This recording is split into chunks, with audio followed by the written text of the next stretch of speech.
Welcome to Brawny Conversations. I am Patrick Braun, your host. This podcast will provide our listeners with informative and entertaining discussions held with experienced people covering a wide range of topics. If you want to shorten your learning curve or just learn more about one of our topics, this is the podcast for you. Enjoy our discussion. Kevin Witt is a friend who I can say with all sincerity made an impact in the lives of my two sons. Kevin is a man who tells it like it is. His truth has been used to turn boys into baseball players, and those who are willing to listen and do the work required have the opportunity to reach their full potential. That potential could be making their high school baseball team, which in a city like Houston, Texas, is quite an accomplishment. Here at a typical high school, you will have over 100 players trying out to make a roster with 20 to 25 players on the final team. It is a highly competitive environment. The sport of baseball has been central to Kevin's life, and he is now using the game of baseball to give back to others.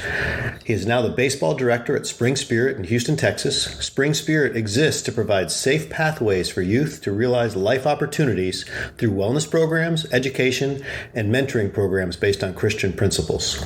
We'll be speaking more about this in our discussion. Let's review some of Kevin's baseball career highlights, and there are many of them. Kevin graduated in 1994 from Bishop Kenny High School in Jacksonville, Florida. Kevin hit .481 in his senior year while playing shortstop and was selected as a Baseball All-America First Team All-American. Kevin committed to play baseball for the University of Florida.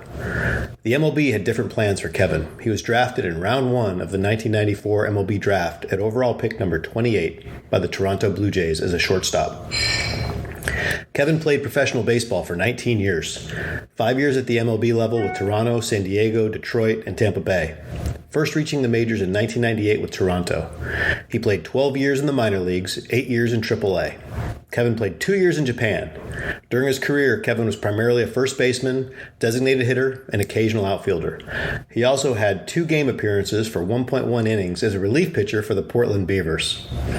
In his MLB career, Kevin played in 146 games, had 399 at-bats, had 93 hits with 15 home runs, a .233 batting average, .376 slugging percentage, and a .643 OPS. In 2006, while playing for the AAA Durham Bulls, Kevin played 128 games, hitting .291 with 36 home runs, a franchise record that still stands today. He won the International League MVP that year. Following his professional baseball career, Kevin has been a professional baseball hitting coach for the New Orleans Baby Cakes, Jacksonville Jumbo Shrimp, and Jupiter Hammerheads. Kevin has also established a career in growing youth baseball organizations, including Marucci Houston and Spring Spirit. Kevin also is actively involved with Houston's Kyle Chapman Select Baseball Program. Kevin is married to Lori, and they have 5 children, Preston, Tanner, Cullen, Ripken, and Skylar. All are incredible athletes in their own right. Lori played college softball and volleyball at the University of Texas. Preston plays at Southwestern University, where he's a senior. Tanner plays at the University of Texas, where he's a pitcher and is an MLB draft prospect. Skylar was an incredible multi-sport athlete in high school and is now attending college at the University of Texas. Cullen and Ripken are both multi-sport athletes who are still growing and developing at home under the guidance of Kevin and Lori. Kevin, welcome to the podcast. We have been talking about recording this for quite some time now, and I am excited to finally be able to do it. Today we are going to cover several areas: your baseball career and life, youth baseball, developing organizations and player development, baseball recruiting advice for players and parents. Your experience in all of these is extensive, and there is so much wisdom you can relay to our listeners. This is going to be super fun. Just so our listeners can gain some insight into who Kevin Witt is, I would like to relate a personal story that became the basis for our relationship. Kevin was establishing the Marucci Houston youth and high school summer travel baseball programs, and my oldest son's 11U baseball coach was in process of moving his team to this new Marucci organization. The plan was to move the team in its entirety to Marucci, but each player had to try out. After the tryouts, Kevin reached out to me to let me know that my son did well, and we had a choice to make. He could be placed on the 12U A team, but would bat at the end of the lineup and most likely not be a starter, or he could be placed on the B team, where he would be a starting middle infielder and hit at the top of the lineup. Option 2 would give him the opportunity to develop, but he would not be playing with his buddies from the previous team. It was a tough pill to swallow, but the truth was that my son was small for his age, and although he was an excellent baseball player, there were other boys who were more physically mature and deserved to be in the A team. It was a tough message to hear at the time, but we embraced it, and the experience led to becoming an outstanding high school baseball player, top-level high school summer ball player, and ultimately provided him with a walk-on experience at a mid-major D1 program. Kevin Witt is a man who truly cares about his family and the baseball players that he has responsibility for developing. He has a tremendous track record of success in both his playing career and his achievements in developing baseball players and establishing highly successful baseball organizations. Let's dive in. Kevin, welcome to the Brawny Conversations podcast. So as we sit down for this conversation, what are your thoughts and expectations? Have you ever done a podcast before? I have never done one. I listen to podcasts a lot. So I'm very excited. I appreciate you having me on. I know we have talked a long time about doing this, so I'm glad we're finally able to hook up our schedules and make it happen. Absolutely. It's going to be a great conversation. And, I want to start. You've got this long background in baseball, both as a professional player, as a person who's developed these organizations, and a person who's developed and promoted players through high school to college and beyond. And, let's start this conversation back when you were a high school player. Tell us about your high school baseball experience. It was in Florida, but let's dive into it a little bit and tell us what it was like for you back then. So I'm originally from Jacksonville, Florida. I went to a high school, Bishop Kenny High School. I was very fortunate to get to go to that school. We had some ties to the head coach, and quite honestly, it's probably one of the reasons of my success up to this point, not only back then when I was playing, but from a coaching perspective. I was surrounded by some tremendous coaches. Bob West was my head coach. He had been at Mississippi State University under Coach Polk for a little bit. I had an infield coach named Tony Sowers, who was at the University of Florida. I had Tommy Edwards, who was a player at University of Florida. And then I had Coach Jimmy Meek, who was a pitching coach at UAB. So, we're surrounded by all these great coaches, and really we're just super, super blessed to, have not only good coaches, but good mentors in your life. And that's kind of probably – we'll get into this a little bit more about, the importance of, when choosing teams or organizations, or even, in today's world, you can almost choose a school you want to go to if you have the money to attend a private school, but choosing the right fit and choosing the right coaches and right men that you want to mentor your kids on and off the field, which I think is extremely important. So I think my whole kind of youth, sports experience, not only in just baseball, but I think my parents did a great job of making sure that we were in those right situations to where we were in good hands when, they dropped us off, or, my dad was pretty involved in most of the sports that he coached us growing up, but, that's just the way he was. He not only, his basketball, he was a basketball, baseball player, but regardless of the sport, he wanted to make sure that he was providing the best for us that he could find. Hearing about the coaches you had in high school, because we haven't talked about this in the past. I just knew you from how you created these organizations that helped prepare both of my sons to be high-level baseball players. And now I understand where you got that foundation from, right? Being surrounded by those coaches with the credibility that had been there. They poured that knowledge and experience into you, and that's kind of what gave you the foundation to be successful in your career, and then what you've brought to these organizations that I've witnessed. No doubt. It's 100% due to that. We kind of have a saying in our family, it takes a village, with my wife and I have 5 kids. So, it definitely takes a village to help on and off the field. And when it comes to family or team or any situation, but, it's you're only as good as you're only as good as the people you surround yourself with. So I kind of have that motto whenever I'm trying to build an organization. I don't have all the answers, and, I'm not the best out there, and I don't know it all. But, I want to surround myself with guys that I know that have the right intentions and ideas and philosophies that I do, because if you have good coaches that, we're all on the same page, it just makes things, go that much better. And I've always made a point to find the right coaches, regardless of the situation, and put them in the right place to succeed, and let them go and just coach the team. And I try to manage all the expectations and everything else that goes with it, because you really are only as good as the people you surround yourself with. I think that, whether it's in the sports world or, the business world, I'm sure you can attest to that. So a lot of it's just making sure that, you're surrounding yourself with the right people, regardless of what situation you're in. Absolutely. That's great counsel. Now, when you were in high school, obviously you were a baseball player. Did you play multiple sports, or were you just locked in on baseball? Give us a little bit of that background. No, not at all. I was playing anything pretty much that had a ball, or anything we could think of out in the neighborhood or whatever. But from a competitive standpoint, I played basketball, a lot of basketball. Obviously baseball, and then I played tennis. So my family was a big tennis family, believe it or not. My two brothers still are to this day.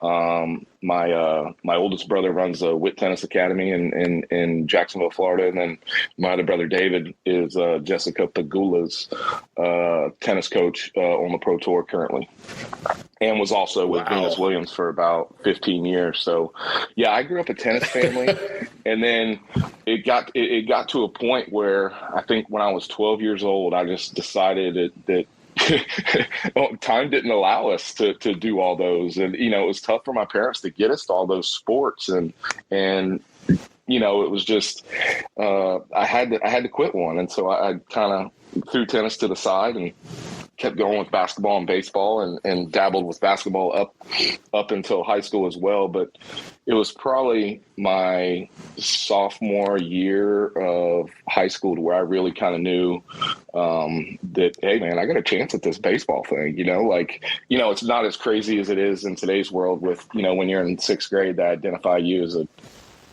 top draft pick or whatever. But it was one of those things where, like, hey, yeah, I've got a legitimate chance to go play college baseball. I wasn't even really thinking about professionally, but like, wow, I get all this interest from these colleges. This is really cool. Okay, I got a chance to do this, and then kind of put all my eggs in one basket and focused on baseball. But it wasn't probably until I was about a sophomore in high school. Okay, and just to put in perspective for our listeners, that you're 6'4". I imagine you were probably 6 feet tall as a freshman or sophomore. You're 6'4" now. You were obviously an athlete and played shortstop, which typically is arguably the best athlete on the field. Gets the most opportunities on defense. So, I mean, as you were starting to get that recognition and credit and realized you could play, you were a sophomore. How did that evolve as you moved into junior and senior? When did colleges start reaching out to you? Well, back then the rules were a little different, which they should probably get back to, but that's another conversation another day.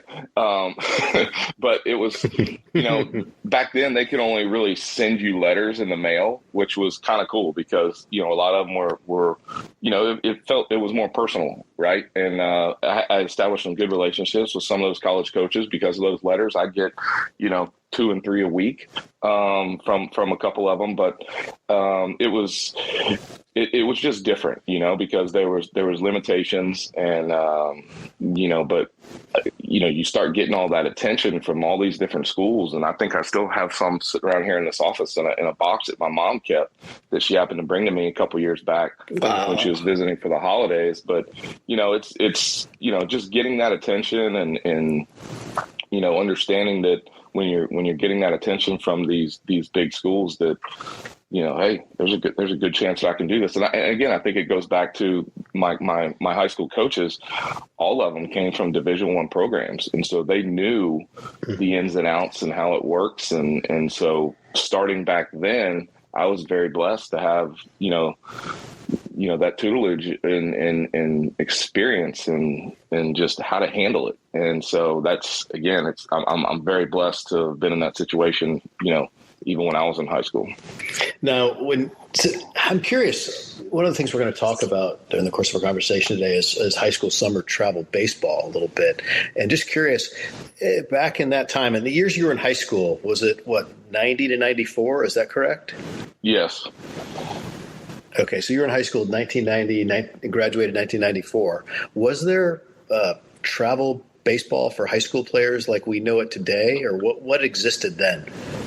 Well, it's funny because I was just doing a youth coaching panel last week, and a lot of these probably the same topics will come up today with you. But and it's funny, I actually told the same story that you did on the intro about, how I had to sit down and have a tough conversation with you guys about, hey, look, you can play on team A or team B. And I use that as an example. And sometimes that goes south and it ruins relationships. And sometimes it betters relationships. And here we are, we're friends still to this day and have been ever since. You and bet. So, Yep. It's just, there was no perfect games or anything. It was, there wasn't even hardly, believe it or not, I was in Florida, which is where you would think there would be a lot of, in-depth year-round baseball. But I remember there wasn't even really a fall ball because you had so many guys that played football and basketball. There was a little bit of it. And it was just kind of like a round robin type thing. It wasn't real extensive like today in today's world. But even on the summer front, we played American Legion baseball. And I was the American Legion post 283 Warriors, Jacksonville Warriors, and it was made up of 5 different schools. And you didn't have a choice who you played with. If you wanted to play summer baseball, you had to go. If your high school was zoned for this post, you had to play for that post. There was no other options. It was American Legion. Wow. And so that's what I grew up playing. And we had some really, really good high schools that were zoned. We had the Bulls School, which is where Chipper Jones came from. They were basically our rival. And then we had 3 public schools that were in the running for the state championship every year. So it was like, hey, great. We're going to have a good team every year. And it was a great experience. It was the same guys almost every year. And I was on the team right away as a freshman, which was kind of unusual. But great relationships I made with them, the coach as well, Ben Stevens. But it's so different today as opposed to then. And I'm sure, it's become an industry. I'm sure we'll get into that a little bit more. Yeah. Oh, yeah. Yeah. Baseball's become an industry. Well, so in high school, your senior year at Bishop Kenny, you hit .481. And you were also recognized as a Baseball America's first team All-American. And that really, your senior year really put you on the radar nationally. And, you obviously were eligible for the draft in 1994. And we'll get into that a little bit. But talk to us a little bit about the college choices, right? You have the senior year, you're recognized nationally. You made some choices regarding college. Tell us about that process a little bit and how you made your decision. Yeah, so it was a really cool process. Obviously back then you had, you were limited on the official visits, the unofficial visits. I had narrowed down my schools to Mississippi State, Florida State, Miami, and LSU. So, even back then, it's those schools were great. They were powerhouses back then, and they still are to this day, pretty much. But I narrowed it down to those 5 schools based on just a lot of different things, a lot of talk. Again, having the coaches that can kind of point me in the right direction. A lot of things go into that, as a lot of things go into choosing a university. It's a lot. It's a lot, and I'm sure we'll get into that later on in this conversation. But we felt that at the time, Florida was the best option for us. Gainesville was only, about 2 hours away, roughly, and so honestly, I really liked LSU a whole lot, but that was a much further drive for my parents. So it was going to be tough for them to to make it to a lot of those games. And so, I chose University of Florida, was completely happy with my decision. And, it allowed me to just kind of really focus on my senior year and just relax and, hey, that decision's behind me. And now let's just go out and play and have fun. And if the draft happens, it happens. But, I never really did, I don't think, feel like any pressure or anything. Like in today's game, kids are pressured into trying to make decisions in 8th and 9th grade, and it's sad and it's ridiculous, and it's unfortunate that even when you are educated or I've been in the game on the pro side, and I was a player, I was a coach, and been doing it on the youth side for I don't know, 23 years, 25 years, something like that, and it's even when you're educated on it, it's still a difficult process. And so I feel bad for the parents that just aren't educated on, the process and how it works and what's available and the do's and don'ts. And so, I spend a lot of my time, I don't care who it is, just trying to talk to parents and educating them on that process, because it's such a tough process. And, I think the good thing is that myself and my family, we enjoyed it. And it wasn't a stressful thing. It shouldn't be a stressful thing. These schools and universities and coaches, they want you for a reason. Obviously they thought I was a pretty good baseball player. Hopefully they thought that, I've come from a good family and I'm a good kid, and they wanted me to represent their university. So, we were, man, I took a lot of pride in that. I was proud of the fact that there was a lot of interest out there, and just enjoyed the whole thing, man. I know it's tough to say that, but it should not be a stressful.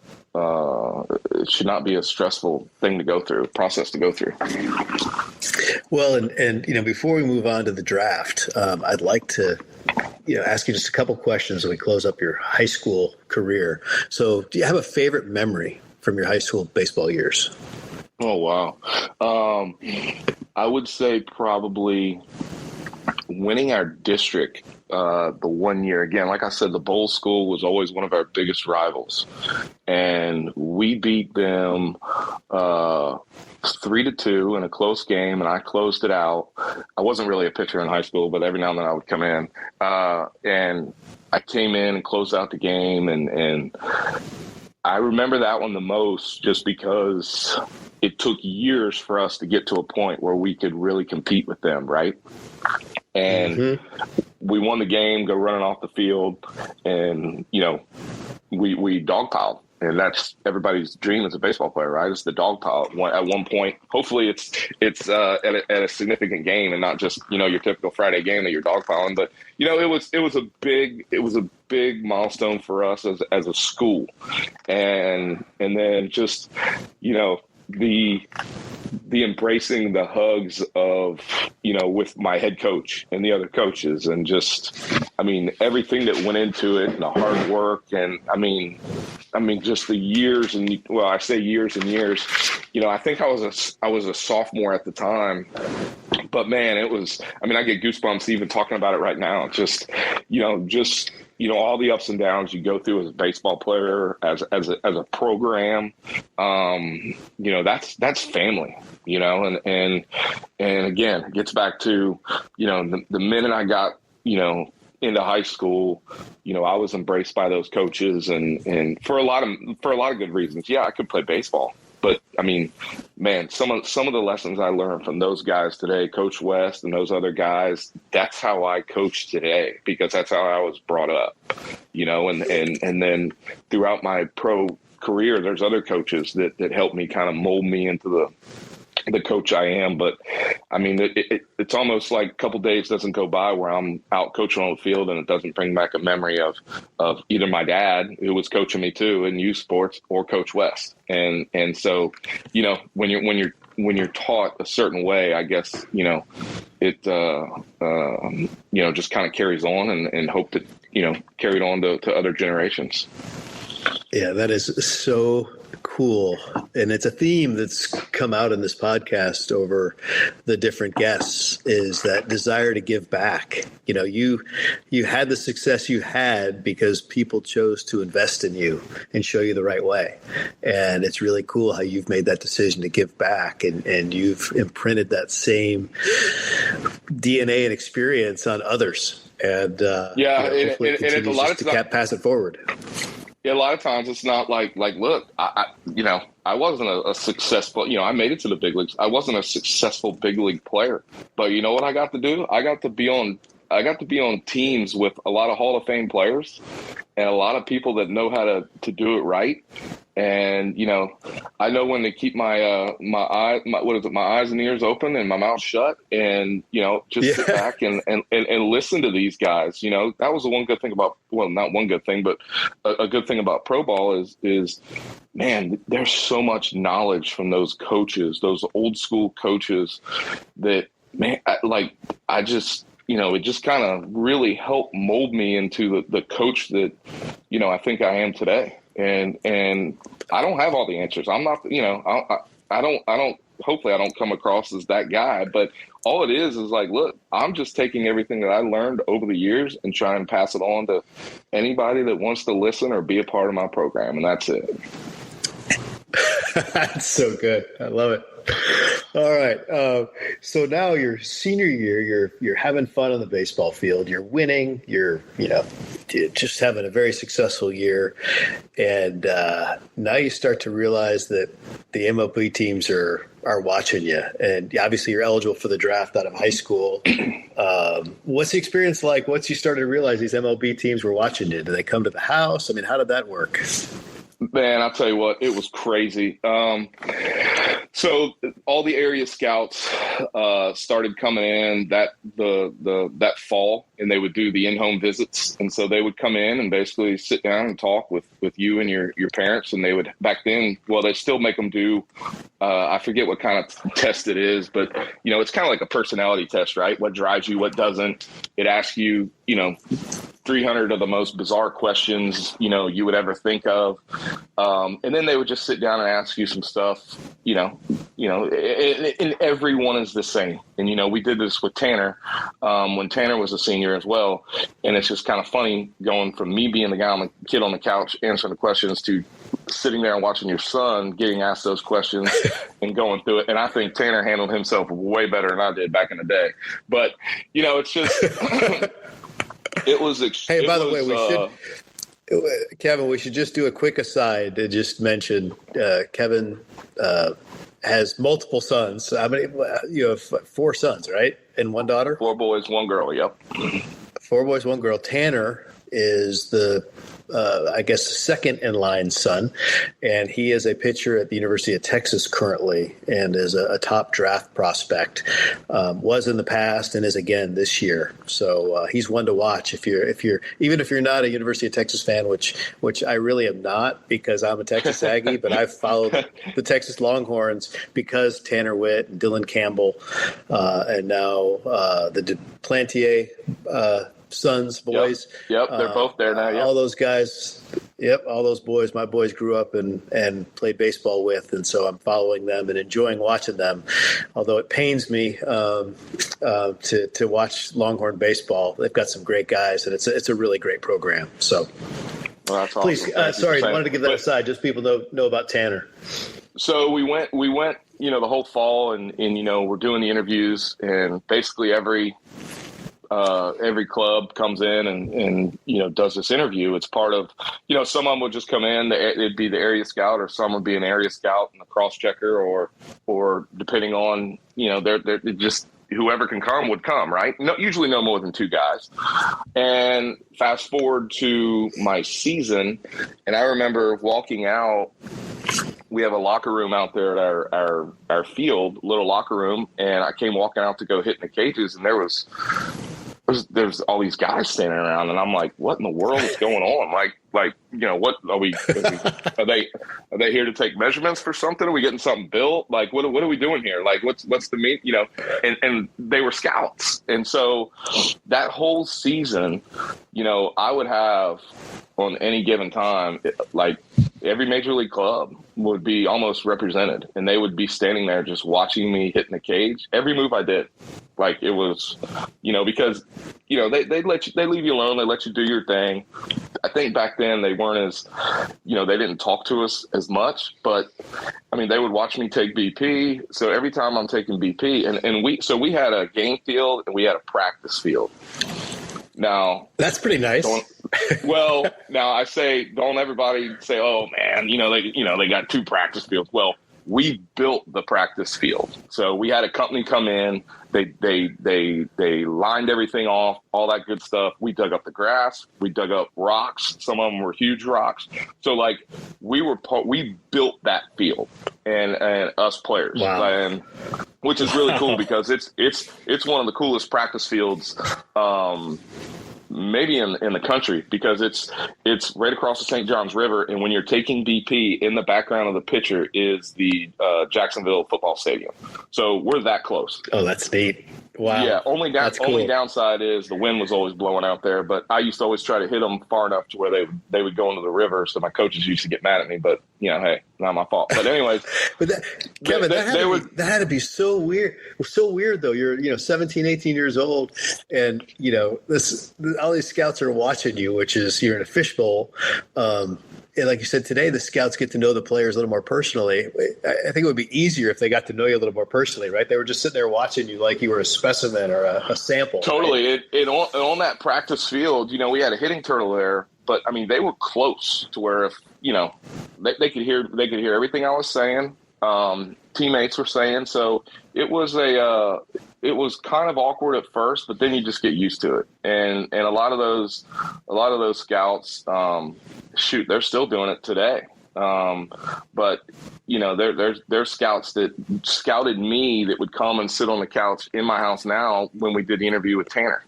And that's how long some of these guys have been in the game doing it. But, I think it helped me a lot. Not that it was because here's how it would work. If we were playing a team that night that wasn't very good, and let's say I wasn't going to see any good pitching, they would come, watch me take BP, watch me take ground balls, and then they would leave and go, they got to make good use of their time, right? So they would leave and go and watch, another prospect in the area, because that night, they might walk 4 times, who knows? But, it wasn't about seeing me in a game. It was just kind of seeing me and how I go about my work and all that good stuff. So, again, it gets back to my coaches knowing the process and putting me in the right situation.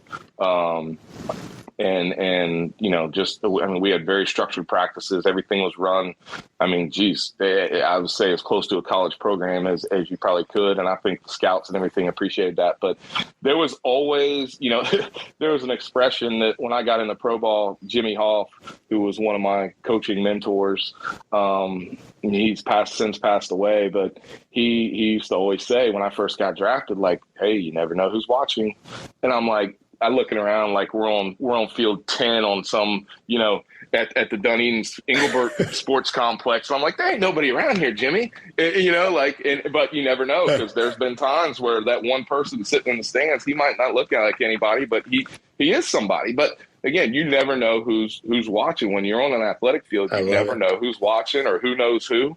Just like in in the business world, you never know who knows somebody. And I say that all the time, and I know I get the same look from the kids that I gave my coaches back in the day. So it's just funny how it all kind of comes full circle. But that experience true with the scouts. I mean, it happened with the college coaches, and then after I signed, they kind of all went away. But even when the college coaches were all around, so were the pro scouts. So that's a lot of people at one time, and so I got used to it. After a while, you just get used to it, and you kind of have some fun with it. And some of them will interact with you more than others, and some of them just kind of stand there and kind of look at you, and it's a little intimidating as a 17-year-old, but it is what it is. So it's again, I just it wasn't I just tried not. I didn't want it to be a stressful deal. I had already committed to go to college, and I was just having fun with it, and so it was a great time for me back then. Man, well, so here we are now. It's 1994. The draft happens. The Toronto Blue Jays they select you in round number 1. So first round, pick number 28. How are you made aware that happened? So I was watching, what was I watching? I was watching maybe The Captain when, they're talking about when Jeter got drafted and how, they had one of those big old box computers that the MLB team was using, and it's called on his phone. It was one of those deals where, okay, nobody, it was the house phone. Nobody get on, no phone calls, no nothing, and you're going to get a call. It wasn't aired on TV. It wasn't. Geez, I don't even know if it was on the radio. It's a different world then. It's a different world, man. And so, hey, the draft starts at this time. Might want to keep your phone lines open. I don't even know if we had call waiting back then. So, you better stay off. And so I remember a couple times we got a call, and I forget who it was, and we just, I can't talk, got to stay off the phone, hang up. And so I remember got a call from Chris Buckley, our area scout, and he said that the Blue Jays were going to choose me, 28th pick overall. And it was a great thank you.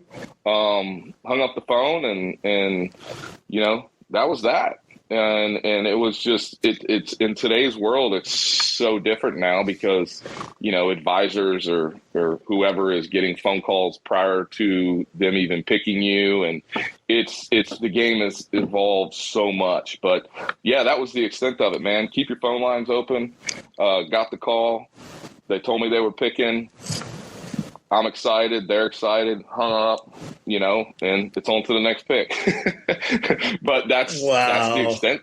That's the extent of it. And it was a great day.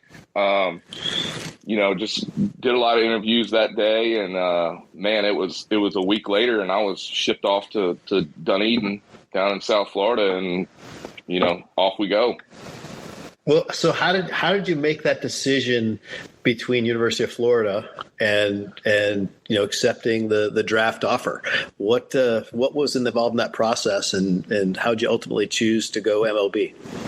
So we just we sat down. My parents and I, we sat down. Now we had kind of been through this before, this process a little bit, because my brother David was kind of like, he was a big time tennis player.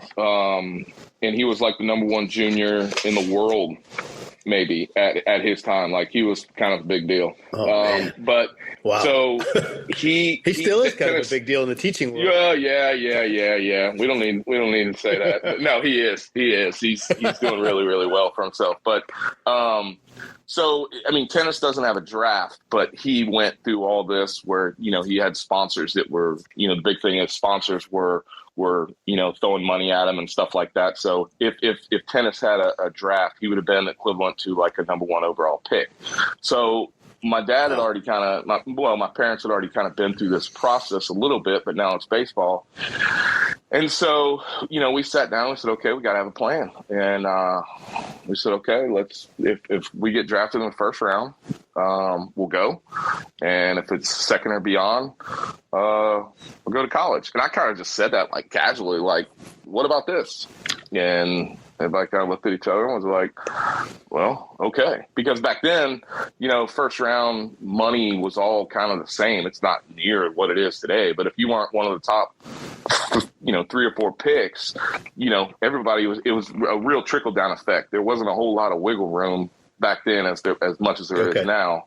And so, it was just, but then when you go to the second round, there's, and every situation is a little different, right? There's some, but today it's completely different.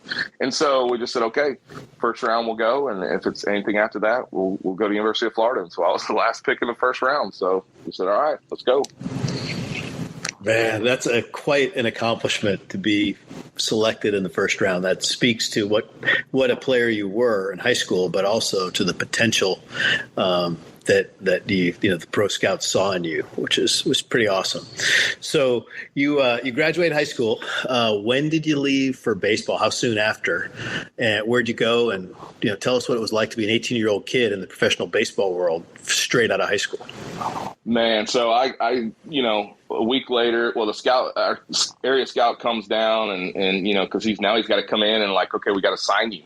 And so he comes in, and that was a pretty easy process. And we joke about it to this day that I told him I would definitely have gotten more money out of him in today's world than I would have back then. And so, but those are the relationship type things. I know Buckley to this day, and every now and then he'll call me and we have conversations and whatnot. But, it was, I was thrown into man, it was so much bigger than I had thought. Not that I was intimidated or anything, but it was okay, now it's reality. I'm signed. Get your butt down there to Dunedin. I was down in Dunedin. So basically after the draft, they have what is called extended spring training. So they have regular spring training, and then they lock in their rosters for the season, which is all the full season teams. And so back then they had two teams that were short season teams, which would happen after the draft, right? And so there's two more teams to be formed. Well, three. There was two short season teams. One was in St. Catharines, which was up in New York, and then there was one in Medicine Hat, Alberta, Canada, and then there was one that was right there in what they call the Gulf Coast League, which is right there at the spring training site. So guess which one they decided to send me to? The one that's Canada. Furthest away. Oh my goodness! So here I am. I've never even heard of Medicine Hat, Alberta, Canada. And so, I remember, I think, looking at a map, and, here's Jacksonville, Florida, way down here in the bottom right-hand side. And you got to go way up to the northwest part of the map. And that's where Medicine Hat, Alberta, Saskatchewan is. And wow. So I was down in Dunedin for a week. They put me on a roster, fly us out to Montana because we had to open up in, I think it was Great Falls, Montana, which is where the Dodgers were an affiliate. And we played, I want to say, we were on the road for probably 10 days before we got to go to Medicine Hat, Alberta, which is where our home field was. And, we stayed with the host family and I mean, man, I was just like, wow, welcome to pro ball. It obviously, it's a grind and it's tough and you got to go through that process and it's a lot, man. It's a big grind. But again, it's a decision that we made and I was, no regrets and I was super excited, but you're super excited. You get to spring training and you see all these people and it's cool. And then it's like, boom, Medicine Hat, Alberta, and you're up there and, all the fields nowadays are much nicer than what we played on. But those are the memories. Those are the things you think about. Medicine Hat was known for when we were playing home games at night, in about the sixth inning, I called them the largest mosquitoes you've ever seen in your life, but these bugs would fly around. They wouldn't bite you, but they would just nag at you. And so you're constantly just waving, trying to get these bugs out of your face so you can see. And it's just little things like that the memories that come back are just, it's great, right? That's there's so many memories that it's hard to even keep track of them. But, when you're sitting down having conversations like this, it's the little things you remember that are just, it's just funny how it works. But as an 18-year-old young man, I mean, what a great experience. What a way to grow up quickly. It was. Right? It was. And I wish that a lot of times I look back on it and was just man, Montana, what a beautiful, what a beautiful state. It's I wish now I would have granted, I stared at a lot of that landscape in the buses, sometimes in the middle of the night, overnight, or, early in the morning. But, just taken advantage of going to so many different cities and countries and where baseball has taken me. I wish I would have taken a little more initiative of getting out and learning more about each one of those places, you know. But hey, I was young. Yeah. You know, that old that's the last thing I was thinking. Hindsight's 2020. Yeah, but you know, that's one of the things I've done a little differently is tried to get out there and enjoy it as much as possible, because it's you know, I was very blessed for Kevin. What's that famous saying? Right, I think there's a famous saying that youth is wasted on the young. Yeah, that sounds about perfect. I was going to say, you know, what are some of the early lessons you learned from this experience? Right, I mean, the baseball world they're professional developers of taking young men and turning them into grown men that can play baseball at a high level. So, you know, there's a method to the madness, right, of sending you up there to Alberta. What were some of the early lessons you learned from, you know, that experience that applied to your baseball? I learned very quickly, even in that week that I was down there in Dunedin, that I'm just another fish in a pond. You know, and I've got to put in the work. And yeah, I might get a little more opportunities than some of these other kids that got drafted later than me. But bottom line is, if I don't put in the work and I don't get after it, I'm going to get left behind. And you know, there's no favoritism or nothing. And it was exhausting, because not only physically, it's some of the hardest work I've ever had to put in, especially early in my career. But you're trying to impress every one of those coaches and your teammates out there, because, you know, here I am, this first round pick, and I want to prove to everybody that I'm worthy of that first round pick. And so, you know, you're just, everything you do, you're trying to impress. And I think that it's and sometimes it's to the point of exhaustion, right? To where just, you know, 80% of the game is mental. And, you know, it's just going out there and just trying to compete, trying to impress, you know, and just having all those pressures. I think I did put a lot of pressure on myself of being a first round pick and whatnot. But, you know, again, it's, you know, it gets back to those coaches and the work ethic that they try to instill in you. And it's like, hey man, we're paying you, like you said, they're professional developers, and they really are. Like, these guys are experts.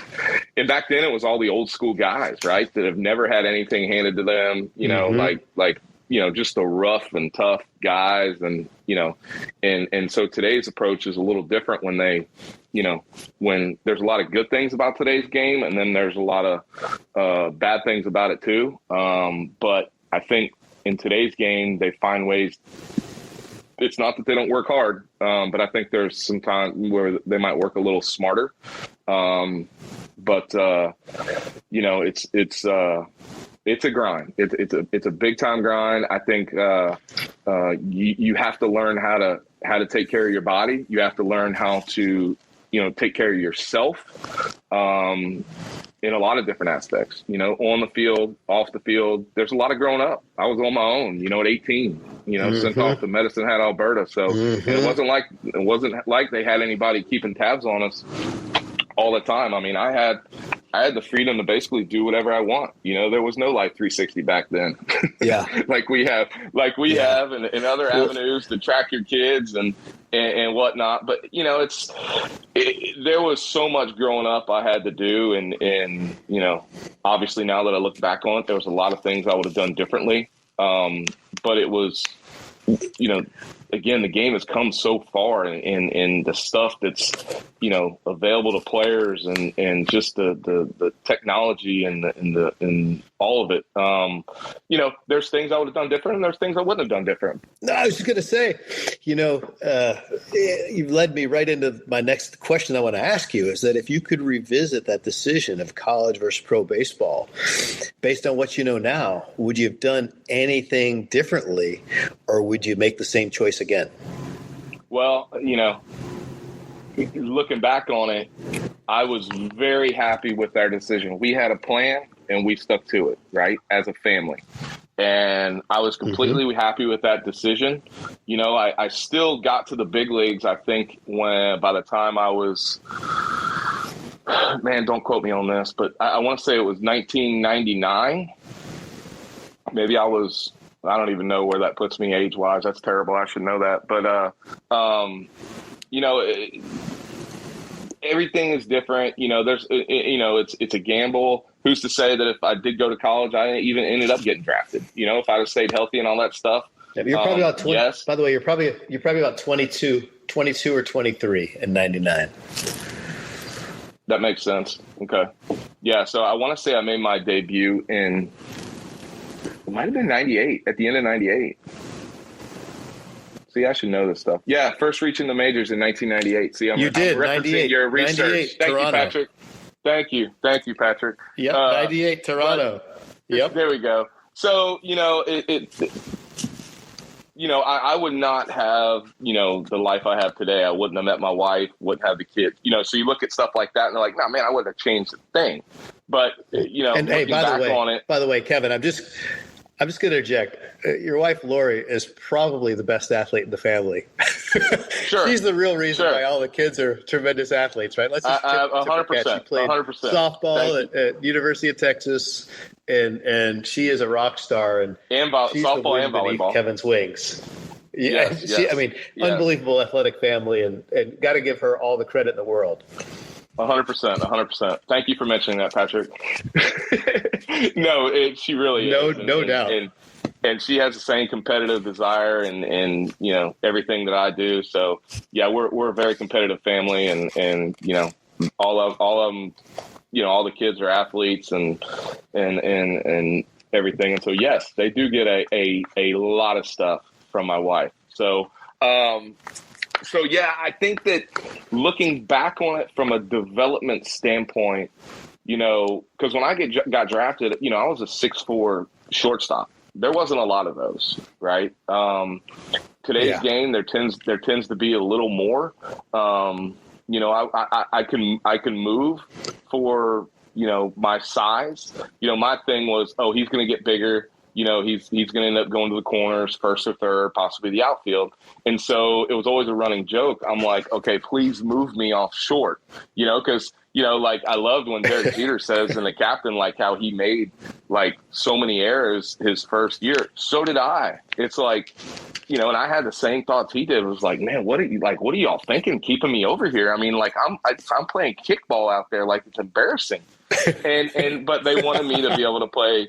They wanted me to be able to play shortstop as long as I could. So my first 3 years of pro ball, I played shortstop, and then I moved to third and first my AA season, and that's when I really took off. To be honest with you, playing shortstop is such a taxing position, So, for these guys to do it at the elite levels that they do, it's amazing on a day in and day out basis over the course of a long season. I don't think people, understand the tax it puts on your body and mentally and physically to be able to do that. And so I was like, oh my gosh, thank you so much. About time y'all, made up your mind. But they had a plan all along. Obviously, I just wasn't really fully aware of it. And, and I was looking forward to, okay, what's the next step? So moved to first and third and stayed at first and third and a little bit of the outfield my whole career because I was a left-handed power hitter. Hey, he's going to be a left-handed power hitter. And so, had a great year that year. So, if I'd have gone to the University of Florida, I think that transition from short to third might have been a little quicker. And so by the time I graduated from the University of Florida, I might have already been that, left-handed, third base power hitting prospect that they wanted. But, no regrets. I mean, I think it made me a better fielder playing those first 3 years in pro ball at shortstop because, hey, what if I go out there and prove to them that I could do it, But I saw you develop a tremendous number of first basemen at Marucci in your youth and high school.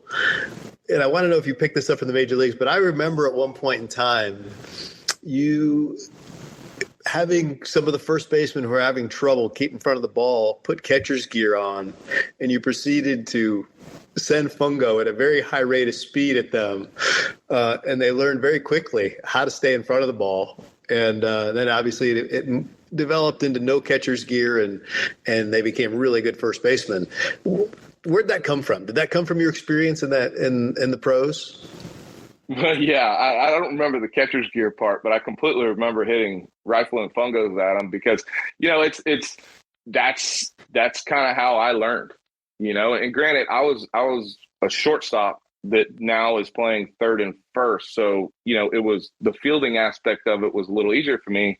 The hard part was the footwork. And everybody's always like, oh, well, yeah, let's just put them over at first. Well, if you don't know how to play first, like there's a lot of footwork involved. And so you can make it look really ugly, or you can make it look really good. Right. And so, Yeah. so I was taught the footwork, and it was a lot of time and effort put in. There was a lot of early work. There was early work, there was late work, but when we're doing all that work, it was doing all the position specific drills that you saw me do over those years with the boys, whether it was middle infield, third baseman, or first baseman. There's a whole, progression of drills that we do. And one of those is we usually end with me taking a fungo and hitting them different, giving them different looks. The ball, it's not always going to be, if the throw's on line, that's easy. You can catch that. But it's adjusting to the hops and, the spins and all that different type of stuff. So it's, and having fun with it too, and making it a game, to where the boys are competing against each other. And it's like, look, sometimes it doesn't have to be pretty, just catch the ball, and Yeah. so a lot of that was, it's 100%. It's if I am coaching it, if I'm doing a drill with somebody, it's probably because I've done it before or watched somebody else do it. Because even in pro ball, when I was still playing towards the end of my career or as a coach, man, I was paying attention and getting ideas on drills that you can do, when it comes time for me and running my programs. Let's talk about a little bit, just to give our listeners some perspective. You played in the MLB for 5 years, 98, 99, you were Toronto, 2001 with San Diego, 2003 with Detroit, and 2006 with Tampa Bay. And before that, and in between those years, you were in various stages of the minors. And at the minors, at the pinnacle in AAA, I'm sure everybody's heard of the Durham Bulls. One of the made famous in a movie, Bull Durham, was actually about that team, the Durham Bulls. And you actually hold a record with the Durham Bulls, and from 2006, where you hit 36 home runs, which is the franchise record. So also won the International League MVP that year. So it's kind of a highlight of your professional career and in the U.S. And I wanted to ask you at this point, how would you describe the differences between minor league baseball and actual major league baseball? The two are obviously very intimately related, but there are key differences. How would you describe those differences? Well, I think there's one word that sums it up, and it's consistency. Big leaguers are big leaguers because they can repeat everything they do. It's the hardest thing, I think, was coming up through the minor leagues is just being consistent with everything you do. And, the game is incredibly hard, right? And I think that, the guys that learn how to, repeat your moves mechanically as a hitter, obviously there's a lot of other things, a lot of other factors that go into it. But I think the common thing that you see is just guys, whatever your craft is, whether you're a slick fielding middle infielder or an outfielder with speed or a power hitter, like that's what you do good, and that's what you do good all the time. And I think that another thing is it's not getting to the big leagues that's hard, it's staying there. And a lot of people might chuckle at that expression, but that's the expression that we would use is, obviously getting to the big leagues is very hard, but it's like once you're there, now staying there is the hard part. Because you got guys fighting for your job. If you go out there and you don't perform, it's, hey, next guy up, who can help us right now? And so I think that,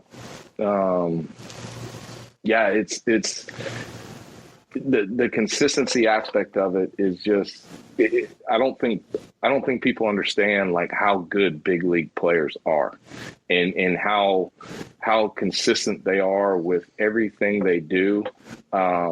I mean, it's amazing to see. It's amazing to witness. You know, I really got to appreciate it even more when I was a coach.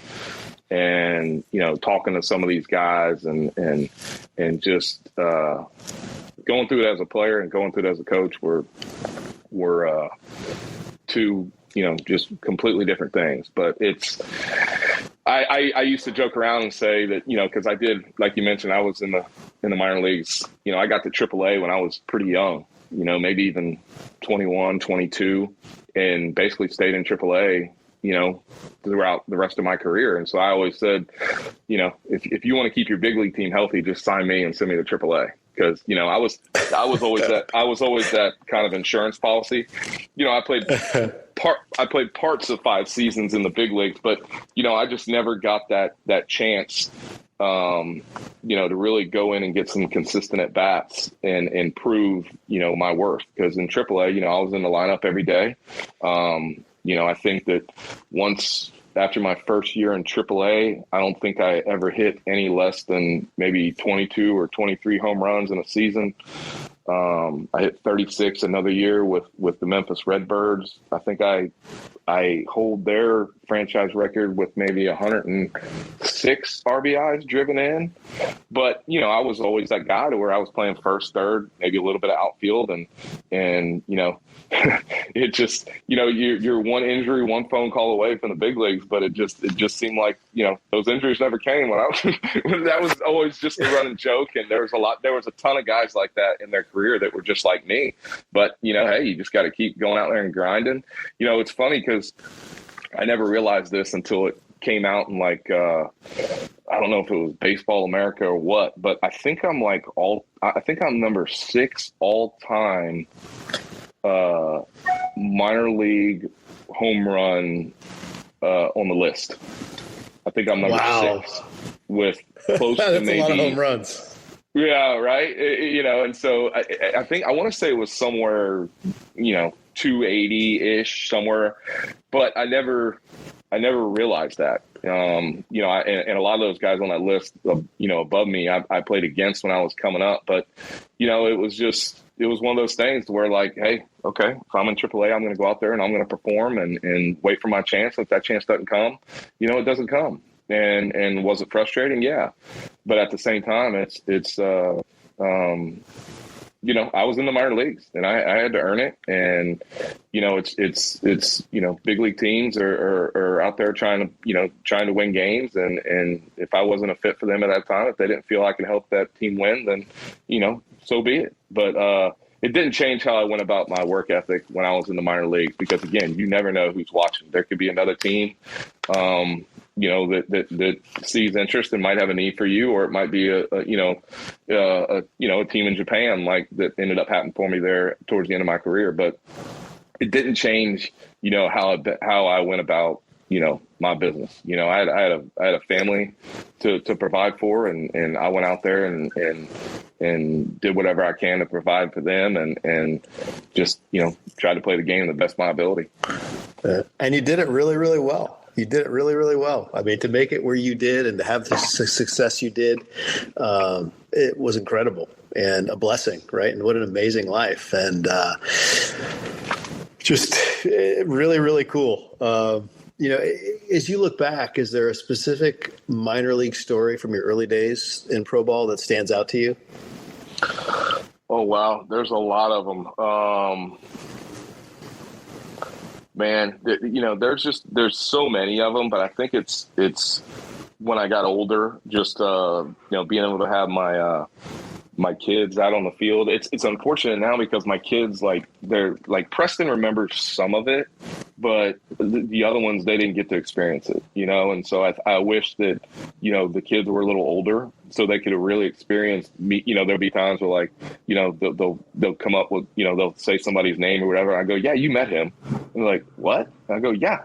I go, you know, you met him, and tell them kind of a story about when and where. And they're like, oh, no way. Like, what the heck? But, it's just they're too young to remember stuff, right? And so I wish. And for reference, everybody, Preston is Kevin's oldest son. He's a senior at Southwestern University. He's a baseball player there and has had a great college career at Southwestern and is playing in his final season right now.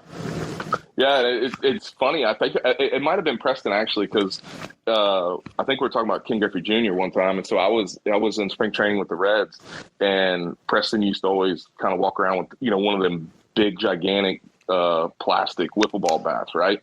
And he used to just smoke balls left and right, and he would just always carry this bat with him. So in spring training, there's a lot of waiting around for families, unfortunately. And so they'd be kind of hanging out outside the clubhouse, and Ken Griffey Jr. would always make the comment like, golly, like that boy can swing it. Like, and he'd be like, oh, there's little Witt. And Preston was crazy. Just like, and Preston was like, oh my gosh, like that's so cool. And just little things like that. Like, I wish that, like Kevin Cash is, who's the manager of the Rays right now. He's a really good friend of ours. We played together in Durham, and we basically stayed in apartments right next to each other. We were roommates on the road, and he taught Preston how to swim. And it's the running joke that Preston might not be a fan of the water these days, because Kevin used to walk out to the pool at the apartments and just throw him in the water and be like, swim to the side. And so, it was just, it's the little things like that, I just wish the kids could have been a little bit older to get to experience that. But, that there's no regrets whatsoever of anything. And it's just the times where I had my family with me were the most enjoyable, and, just wish that they could experience even some more of that I got to. Oh yeah, that is awesome. That is so cool. All right, so this is for the question for the aspiring baseball players out there that would love to get to the highest levels, and you advance through the minor leagues very consistently from rookie ball to AAA. Each year you move to the next level, and these are between 94 and 98. Very, very consistent progress. You never got stuck. What was the key to your consistent promotion from rookie to AAA in that very short time span?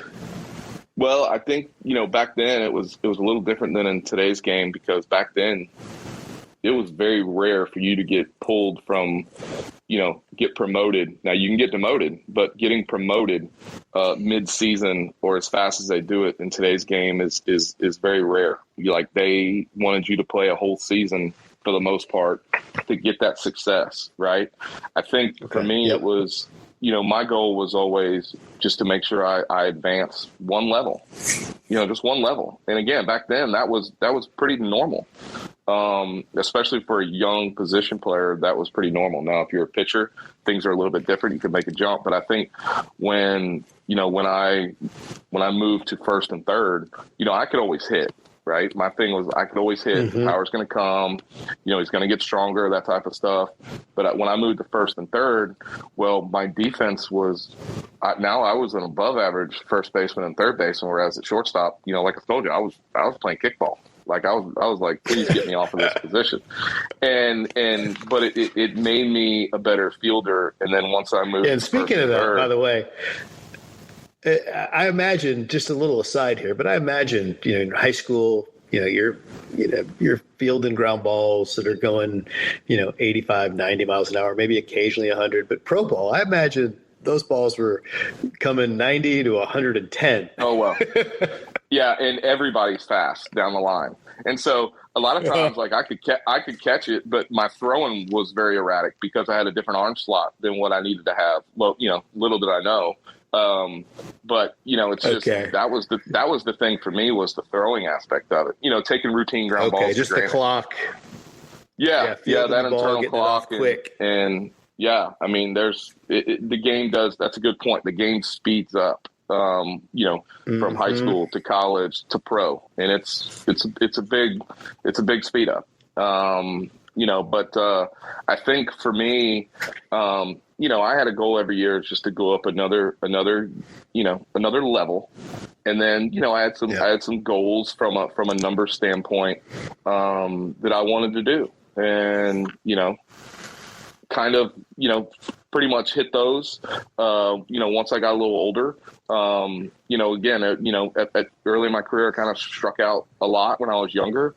Hey, he strikes out too much, which in today's game, that probably wouldn't be an issue. But back then it was strike out too much. And so I cut down on my strikeouts. But, it's some days I struck out, or some years I struck out more than others. But, those numbers are going to offset each other, but the bottom line is I wanted to drive in runs and I wanted to hit home runs. And, some of the years I had good batting averages, and some of the years I didn't have good batting averages, but I still hit home runs and drove in runs. That was my thing. I was going to drive in runs. And so, well, Kevin, I would say, I am a baseball fan, and I would say this: if your career was now, you would be a star in the major leagues. Right? It's a little different. It's a little different world today than it was in the '90s.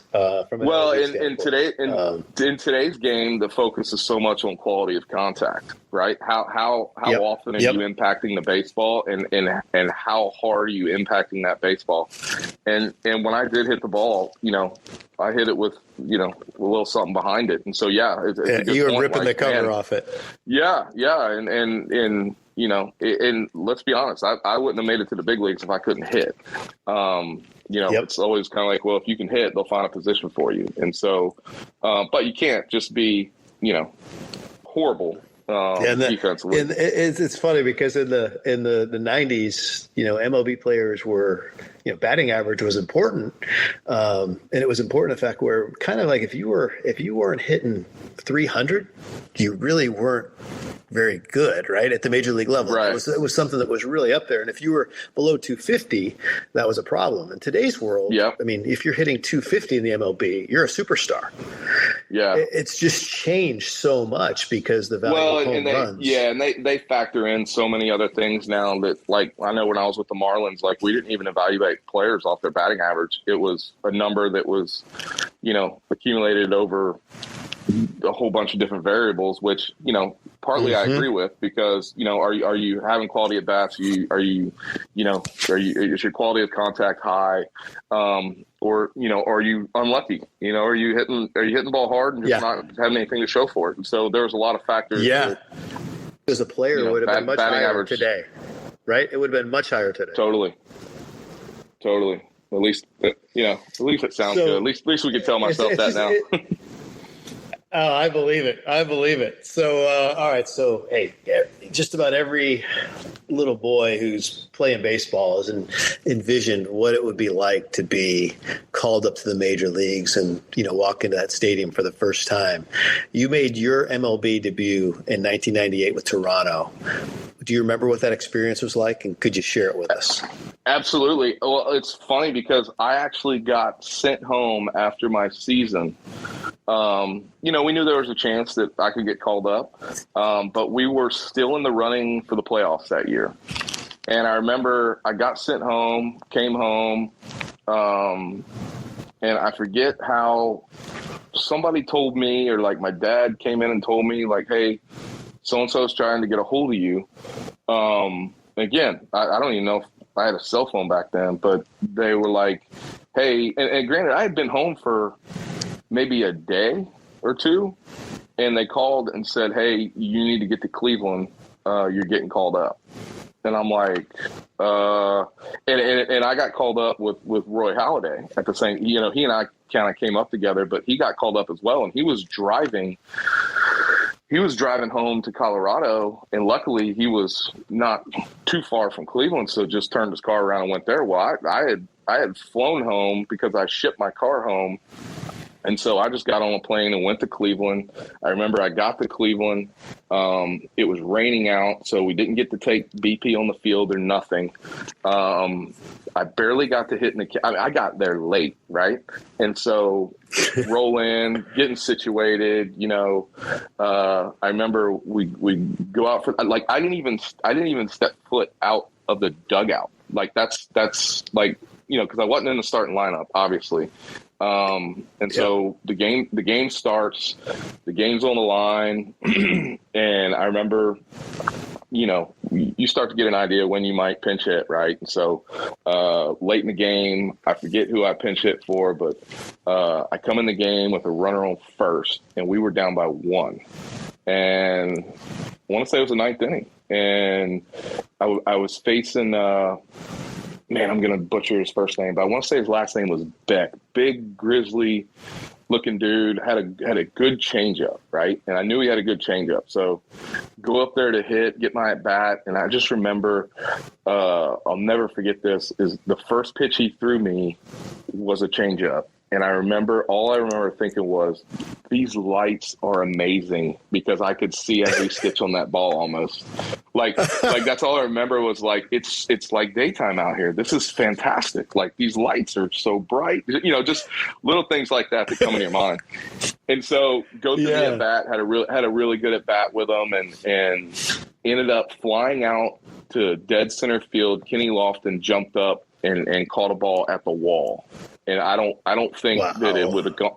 I don't think it would have gone out, but I think it might have hit the top of the fence. That would have given us a 1-run lead. But I mean, that was the first time. Like, I didn't get to step on the field that day, and so, but it was such a cool experience, and for to have an at bat in that situation where the team is still, has a chance to make the playoffs. And back then, Cleveland was unbelievable. That they were like, but it was just a cool experience because, a lot of the guys on the team, the Sean Greens and Alex Gonzalez's and those guys, I knew them, and so they were all very, supportive and give me the scouting report on the guy that, going in, and just so, it was a really cool experience, and it'd have been much cooler if Kenny wouldn't caught the ball or it had gone over the fence, but, it still nonetheless was a tremendous experience. And again, it's the little things that come back to you, like, oh my gosh, these lights are amazing. Because back then in the minor leagues, lighting was terrible, right? Unless you got to the big leagues. Yeah.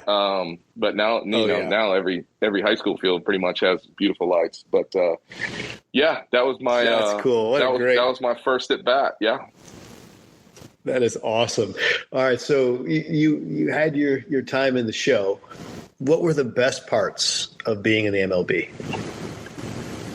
I think just being around, every organization that I was with, whether in spring training or, because every year, I was always kind of, again, that insurance policy. But you go to big league spring training and all the greats from those organizations are around. The Lou Brocks, the Bob Gidsons, the Al Kalines. I mean, the list goes on and on and on of all the people that come to spring training. And I think just sitting around in clubhouses and talking to just being able to, not even, sometimes it's just sitting there and listening, and they're talking, and just being around all those guys, being around all the players, the Tony Gwynns, the Ricky Hendersons, just being around all these different guys, and just seeing how they go about their business day in and day out, and, be professional, and just how they handle themselves in every situation. And I think that was the cool part. Those were some of the, I guess, the locker room conversations you say you can have, after your game, sitting around and talking about the game. That's where, I learned the most as a player, is after the game, sitting around and just talking with the guys about the game. And sometimes it's that veteran player.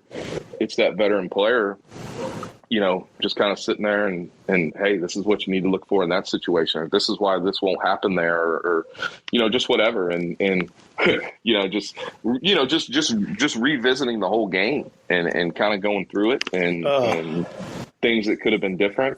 And I remember Al Kaline used to always be in our clubhouse all the time. And I got to have conversations with Al Kaline, right? Like, Willie Horton, he was there too. Another Tiger great. And Alan, Alan Trammell, was our manager. Kirk Gibson. I used to think Kirk Gibson was back in the day, you see his highlights and his hair's flopping around. You're like, this guy's crazy. Like, this guy's nuts. And then he was my coach when I was with the Tigers, and I was like, oh yeah, he's nuts. He's nuts about baseball. I mean, he was intense. And funny story is, I got to tell the story because it's just funny. But you got to understand, Kirk Gibson is, when I was with the Tigers, I was only playing against right-handed pitchers, right? I'd play first or I'd play left field, and I was platooning with another guy who was a right-handed hitter, which is completely understandable, right?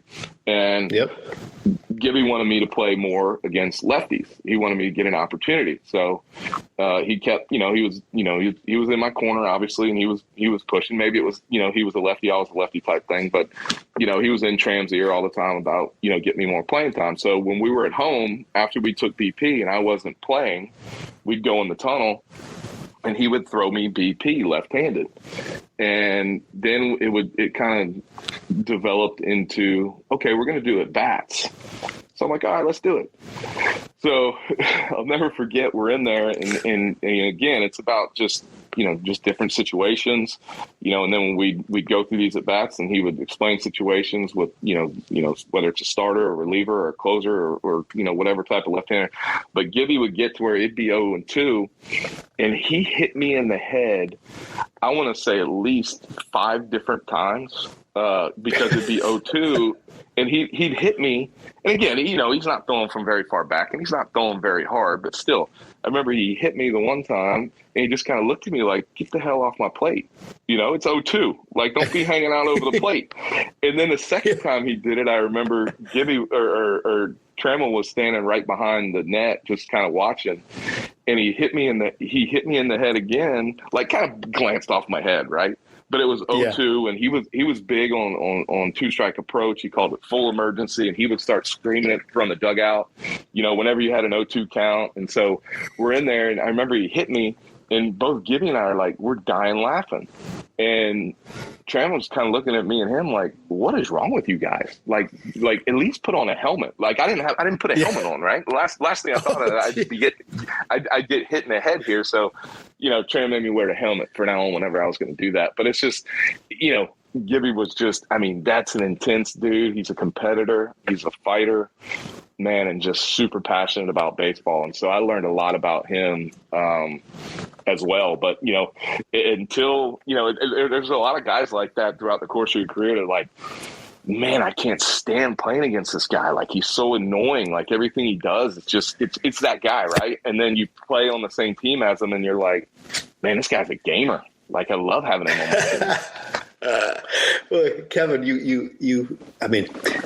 one of the great aspects of baseball is it's over 100 years old, and the legacy and the history is tremendous. And you actually, in your career, touched the history of baseball. You experienced it up close and personal. Wow, that's amazing. Yeah, it really is. And I think appreciating that history is huge. The guys before me that paved the way, that allow me the fruits of that labor, just being able to get to the big leagues and all the little things that basically they fought for and provided for us, that generation, and handing that down. The Players Union for MLB is tremendous. It always has been. It always has a great reputation because we do a really good job of staying united and fighting for what we want, and most of the time getting what we want. And so, there's a lot of really, really good, smart guys behind that. They do a really good job of keeping everybody informed on decisions and what's happening and what's transpiring. And again, it's about, sticking together, as a Players Union, and we provide a very good product on the field, and I was very, very blessed to play. Not only in the, I was able to play in the big leagues, but man, in the minor leagues, there were some tremendous places. Durham Bulls, couldn't ask for a better, place to play. That place was just absolutely amazing. Everybody from the ownership to the GMs to the grounds crew guys to the ladies working in the pro shop. Everybody there. It was such a tremendous experience. There's a lot of memories like that where you play in these little minor league cities and with these organizations and a lot of times these small town cities, it's man, that's all they look forward to. is baseball season, because it's such a big ordeal and it provides a lot of jobs for a lot of people in the area and stuff like that. And it's a community thing. And so just being able to experience, like I said, that type of thing, no matter what city or country it takes me to, is just been a blessing. Well, and speaking of countries, now later in your career, you played a couple of years in Japan. You played for the Yokohama Bay Sharks as well as the Tohoku Rakuten Golden Eagles. And very curious about what living in Japan and playing baseball there, how it differs from U.S. And more specifically, there's a movie called Mr. Baseball that starred Tom Selleck. And I'm really curious if that's a realistic depiction of baseball in Japan. Please provide us some insights. Let us know what that was like. Absolutely.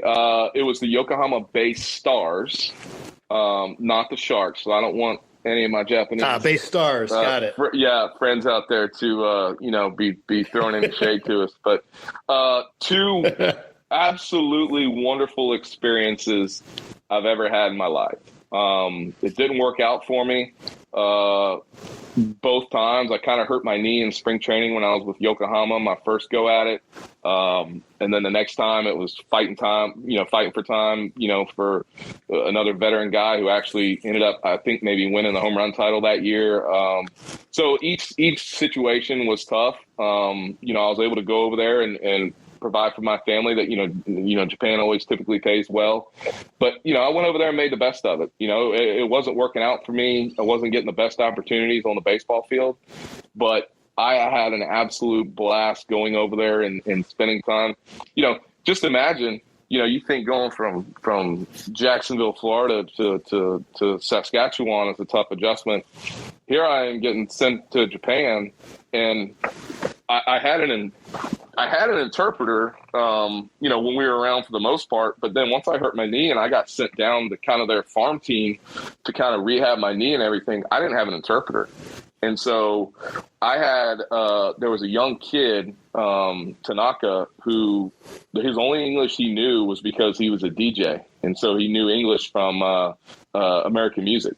And so that's how we communicated, and ended up being really good friends with him. And the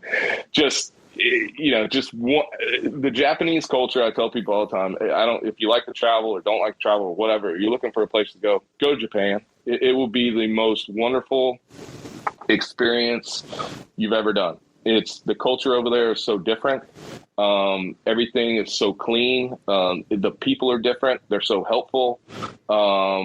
It was an incredible experience. I had my wife and kids over there with me for the most part. Just a safe environment, and everybody. So no matter whether you work at McDonald's, you're a lawyer or a doctor or whatever, everybody there takes so much pride in what they do. And at that time, whatever job they're doing, they feel like that's the best thing in the world. And it's an amazing culture to witness. And I had an absolute blast doing it. And, and again, looking back on it, those were times where I would just go out and walk around and just experience things. And it's great place to people watch, by the way. Just tremendous. I have not everybody there, it's fantastic on so many different levels. And Disney World over in Tokyo is a bucket list item, because you have a lot of people that I guess anime is pretty popular over there, so you have a lot of people that like to dress up as characters, and I'm not talking about like kids, but grown ups. And so it was a great people watching experience, but a lot of other tremendous things about Japan just an amazing culture, and definitely if you're a traveler, you need to put that on your list. Yeah, it is on my list. I'd love to go, and I'd love to see a baseball game there. And I'm also an avid snow skier, and they call Japan Japao. Right? It's really a big island, and there's an area where they get just about the most powder of anywhere in the world, and it's pretty amazing powder skiing. So that's on my bucket list, definitely. So to answer the second part of your question, Mr. Baseball, the movie with Tom Selleck, I saw the movie before, obviously, I went to Japan. it is the most accurate depiction of any sports movie probably ever made. Really? Well, that's good to know, because I actually like that. I'm a Tom Selleck fan. It is so That's spot awesome. on. Like when I first like the part where he and I forget who the big dude is, the American, they come out of the dugout, and right in front of the dugout they're like doing calisthenics, and they're all hollering and doing 100% right on. Like the way you do stuff. Like it doesn't matter like how hard it's raining. There's guys out there practicing. Like like just everything you see in that movie is so accurate. And from the pressures on ownership to the coaches to win, and just kind of how uptight everybody is in the dugout. Like it's the way the culture is. But I mean, man, that movie could not be any more accurate. The other one that's pretty funny when it comes to Japan is I think it's the movie with Bill Murray. Was it Lost in Translation, where he was in Japan? Okay, yeah, I think so. Okay, when it comes to like, there used to be a running joke to where like you could lay in your bed. Like not everything in Japan is very big, right? And so the running joke was you can lay in your bed, you could answer the door, change the TV without a remote, flush the toilet, and like you can do everything just without even having to leave your bed. but that's funny. That's true if you're 6'4". yeah. Maybe not the case for everybody, but there was a scene in that movie where the shower head is like. Now, granted, I'm 6'4", but for anybody, the shower would be right above my belly button, and I'm like, how is this supposed to work, right? And it's not like you got a lot of room to move around there. So I remember watching that movie, and I just started dying laughing because, it's the little things you look back at and you laugh, and the memories and experiences. And, my kids, everything over there is like one giant video game. You walk down the streets and everything's animated and everything looks like an arcade. And my kids had a blast. And I didn't have, everything's very safe there. I didn't have to worry about Lori and the kids hopping on the train and coming to see me. And because you take, a lot of it, you're taking trains from here to there and just, I had an absolute blast, man. Nothing but good things to say about Japan. Now the style of play is very different. It's not very aggressive. They didn't believe in breaking up double plays, which nowadays that's kind of gone for us. But like literally, like just peeling off, not even going in and sliding. Just to, like one thing I couldn't get used to is, you got the first inning, leadoff guy gets a base hit, and the number 2 hole guy is squaring around before the pitcher even comes set because he's going to drop a bunt down. And it's like, it's the first inning, like leadoff guy got on and we're already like bunting guy. Just a very, very different style different approach. Of play. Yeah.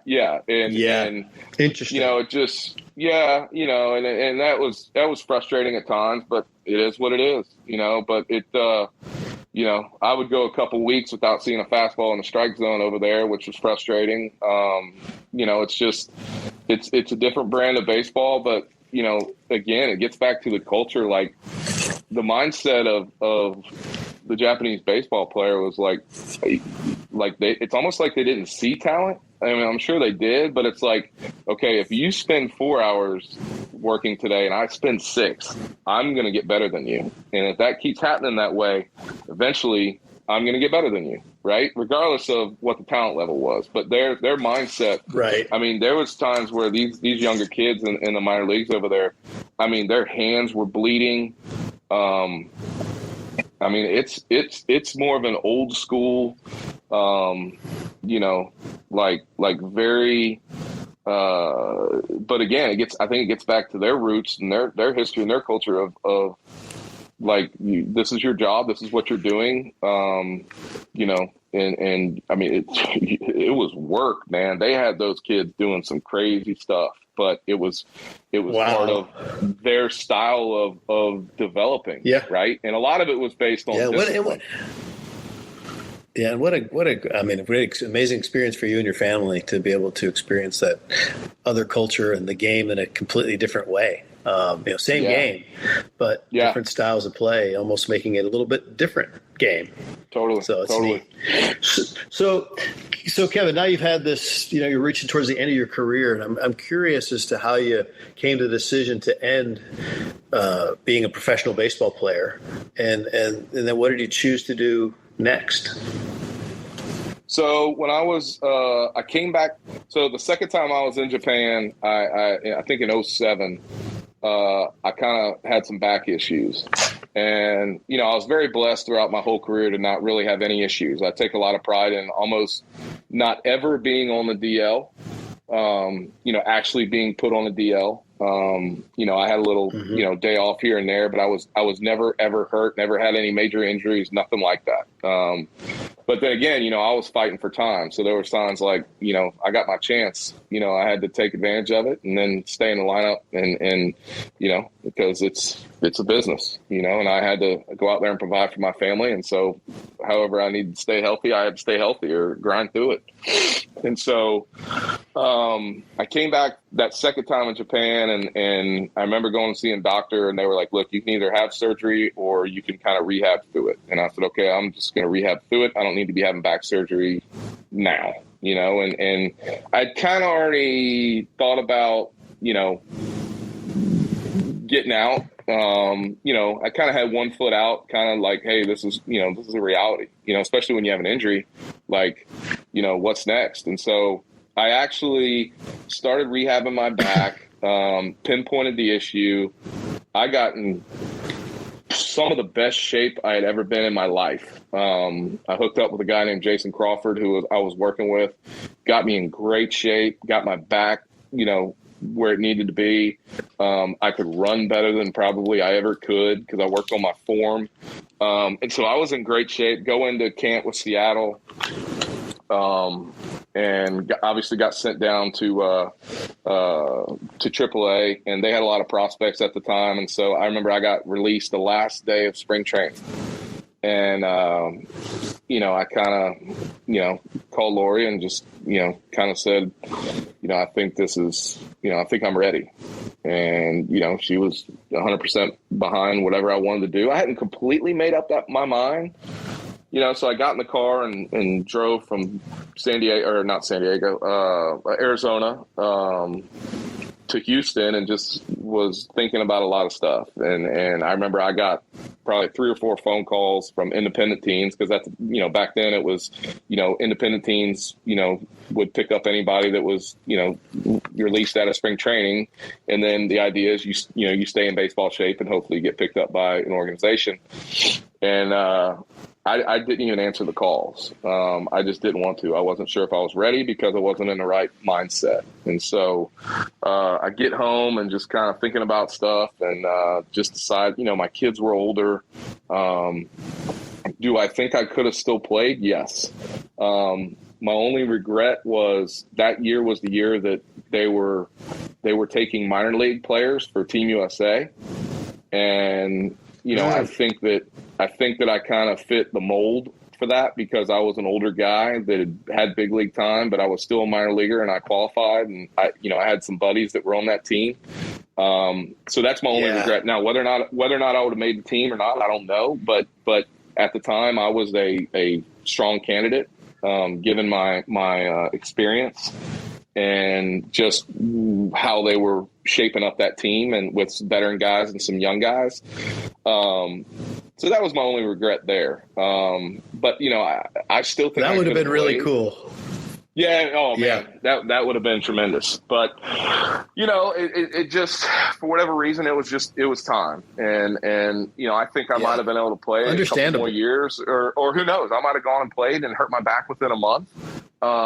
But I think just, it was time. My body was kind of giving me that idea and it was, I wanted to be home with my family. The kids were getting, like I said, the kids were getting older. And so, it's a tough time for every athlete is what's next? What's that transition?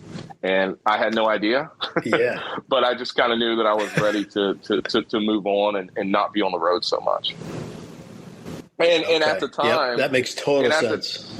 And at the time, I had a lot of guys, especially when I was with the Rays, that, Jimmy Hoff, one of my coaching mentors, he's like, hey, when you're done playing, I want you to come coach for me. And, and towards the end of my career, I love talking to the younger kids. And, I was with some teams that had a lot of prospects, and, that was kind of my role is to kind of help, help those younger prospects out the best way you can. But it kind of came natural to me because that's what the guys before me did for me. Right. And so it only comes natural. It came natural. Just that, that's what you're supposed to do, pass it on to the next generation. So, I would have loved to have gotten into coaching right away. But again, I was not ready to stay on the road and be gone that much. I needed to step back and just kind of take a break from all that. And so that was, So I, 08, last day of spring training in 08 with Seattle Mariners was my last day on a field as a player. Wow. Well, it was a amazing career with some real highs that I know, many players who played professionally would have loved to have been able to accomplish what you did in the time you did, right? There's others who accomplished more, and there's many, many more who accomplished less. So, hats off to you for the career you had and the stories, and thank you for sharing them with us today. And absolutely, just an amazing career, and that gave you all the experience and knowledge that you've been able to take into this next phase of your career as a professional. And I'd like to start diving into that now. And really, we're talking about your involvement in youth baseball, developing organizations, and your approach to player development, because that's kind of the second half of your career, what it's all about. And it's relevant. Your professional career is relevant because without all that experience and the people you're exposed to and the great coaches and mentors you had, you would not be the coach and developer of players that you are today. And quite frankly, I mean, you're not only developing baseball players, but you're developing men. And it's super exciting to see. So I'd like to get into that a little bit. And first off, let's talk about you're developing youth organizations. You developed a couple from the ground up, right? Marucci Baseball, you opened that in Houston, and now you're with Spring Spirit, and doing amazing things with that program from a baseball perspective. So, you've been doing this for over 10 years now. So how did you become interested in this field, and how did you get started?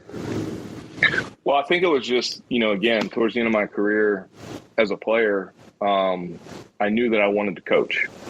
How to get involved. Obviously when I was home, I was involved with my boys' teams, but I wasn't able to be there year round. And so, my passion for baseball and teaching the game and helping kids was always there. It's just, okay, where is that going to lead me? Right. What plan does God have in store for me? And so, it takes a lot of time and just, I was doing little things here and there, helping my father-in-law out with Houston Kyle Chapman program and giving some lessons. But nothing really was, and I was a big part of my boys' select teams at the time that technically I wasn't in charge of. But I think so a buddy of mine, Joe Lawrence, who I came up with in the Toronto Blue Jay system, he co-founded Marucci Sports. At the time, they were just a Marucci bat company. And he knew that I was in Houston and my kids were heavily involved in the youth baseball platform. And so he called me and he said, I got a question for you. He said, have you ever heard of Baseball USA? And I was like, yeah, I spend basically all my weekends there. And it's, 12 minutes down the street. And he said, okay, that's a good first answer. And he said, well, he goes, I'm part of a group that's looking to take it over. And you're the guy that we want to help run it. And so one thing led to the next. And, it was a process of taking it over. But yeah, I started, I was the first guy they brought on and kind of director of player development and baseball operations. And so, that's where you and I met and was able to meet your family and started the whole Marucci Bulls program, which is now, I don't even know what they call it, Marucci Elite Texas, maybe. That concludes part 1 with Kevin Witt on his professional baseball playing career. Part 2 will focus in on Kevin's development of youth baseball organizations and player development. You have been listening to the Brawny Conversations podcast. Thank you for choosing to spend time with us today, and please subscribe to the podcast to receive our latest episodes and give us a follow on social media. New episodes are now in production, and we can't wait to share them with you. Pursue your passions and help others along the way. Have a great day, and thank you for listening.